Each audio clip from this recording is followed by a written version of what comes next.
Everyone, I am Bets Golden. Thank you so much for joining me today. I am super excited to be sharing with you how to create beautiful blended backgrounds using distress inks with a warm undertone. And what that means is whenever you are using your distress inks, not the oxides necessarily. Well, yes and no on the oxides, but that's another video for another day.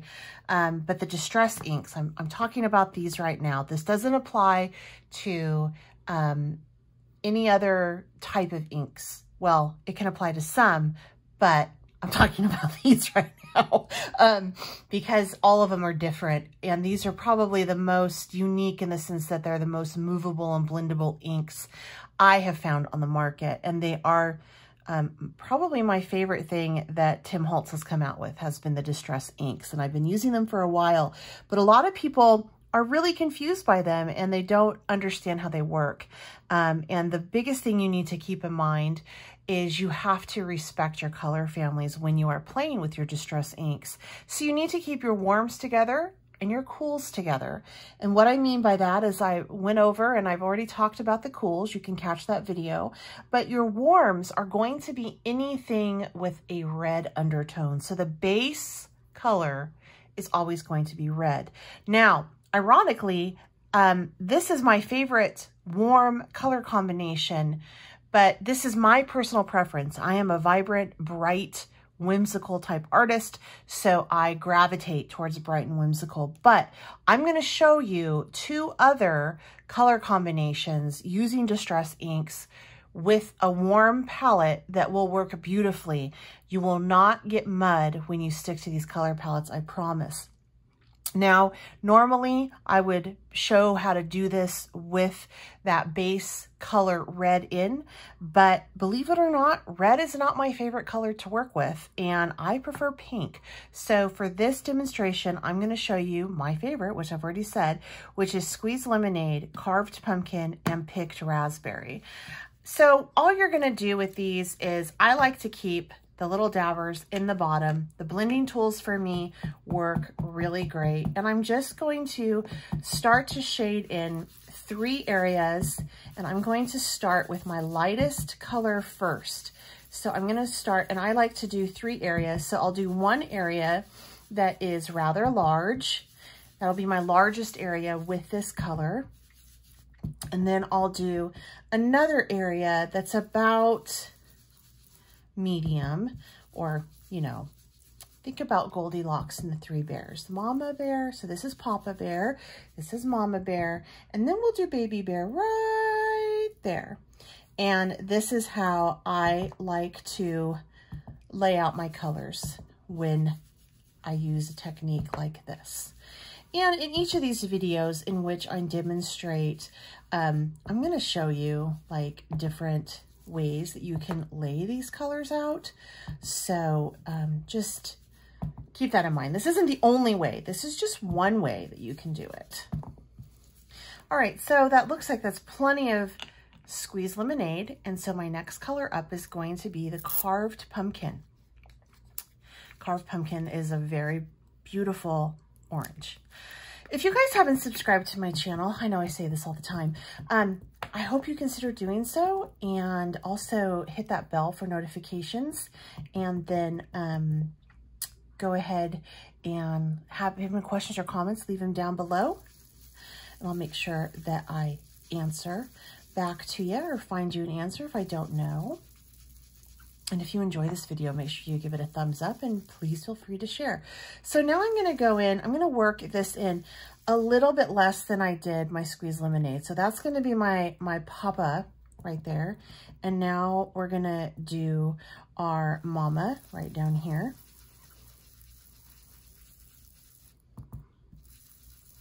And then we're going to do the baby, which is going to be right here. Don't you guys love my terms right now? I know, you're like, oh my God. I know. All right, now I'm going to end with my very favorite, which is the Picked Raspberry. Normally I go in with a lighter hand with my darker color per se. So not sure if that's gonna happen this time though, because I love this color and I go crazy. All right, so now we're gonna start with our Papa Bear coloring. And you notice how I start off and I work my way in like so. And then I'm going to go in with my Mama Bear coloring. And last but not least, my Baby Bear coloring, right like that. Okay, so from here, all I'm going to do is I am going to hit it one more time with Squeeze Lemonade. You guys are going to see me do this all the time. And I don't know why I like to go over it with that lighter color, like once again, just to bring back in some of that vibrancy that you might lose.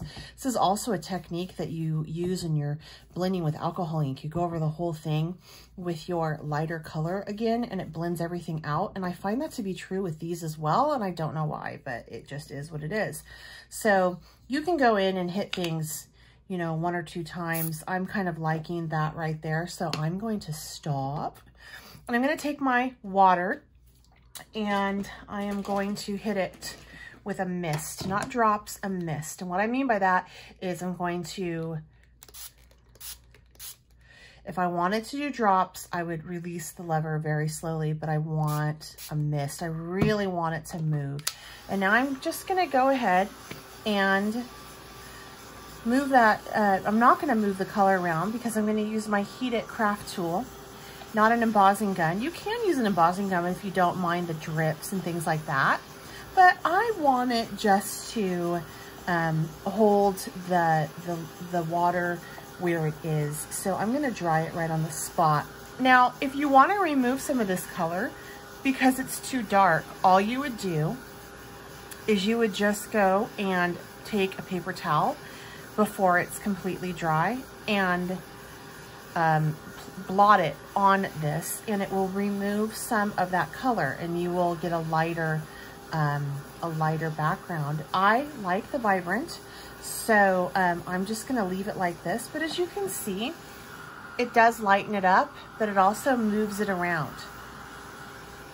So there we go. All right, so I'm going to say that this background is nice and done. Let me show you some examples of, let me show you the example that I did of the other one using these same colors, which is Carved Pumpkin, Picked Raspberry, and Lemon and Squeezed Lemonade.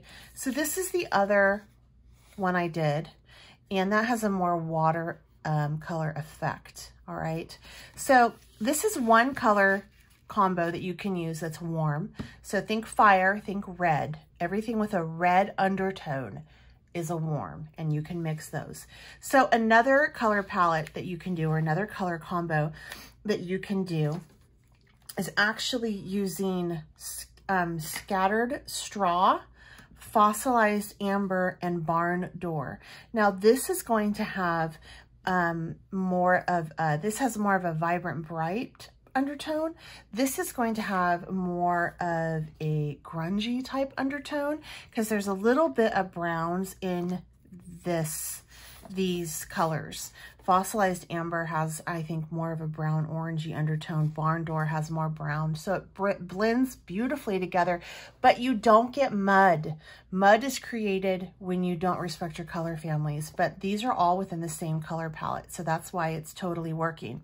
And you can see the difference. This one is definitely more distressed and grungy looking, whereas this one is more vibrant looking. And then last but not least, this is an unexpected one that you may not think about putting together. And that's what makes it so special and so unique. And that is Mustard Seed, Abandoned Coral, and Aged Mahogany. So Mustard Seed is a really beautiful bright yellow. Abandoned Coral is an orangey pink. And then you have this Aged Mahogany, which is a gorgeous burgundy-like color. And it creates this gorgeous type background. Again, there's no mud on this. It all blends beautiful together because we respected our color family. So that is just how you can use those warm tones to create beautiful color, beautiful backgrounds, beautiful blends. You do not have to worry about ever creating mud when you use these. Doesn't matter how you lay it on, what you do, you are going to get a beautiful background, perfect for anything you want to feature that is sunset related or fire related. It is all right there. All right, you guys, I certainly hope that you enjoyed this video. Make sure you come back. I have a couple more that I'm going to do. Using the distress inks, I do favor them because, like I said, they kind of are, I have 3 favorite inks, and this is one of them, and I really love them for this reason. And once you figure out your color families, and it's not hard. If you stick with me, if you watch my videos on a regular basis, it'll become like second nature to you. I promise you, it is not hard. You will get it, and we will get there together. You can do this. Until next time, I'm Beth Golden. Happy crafting.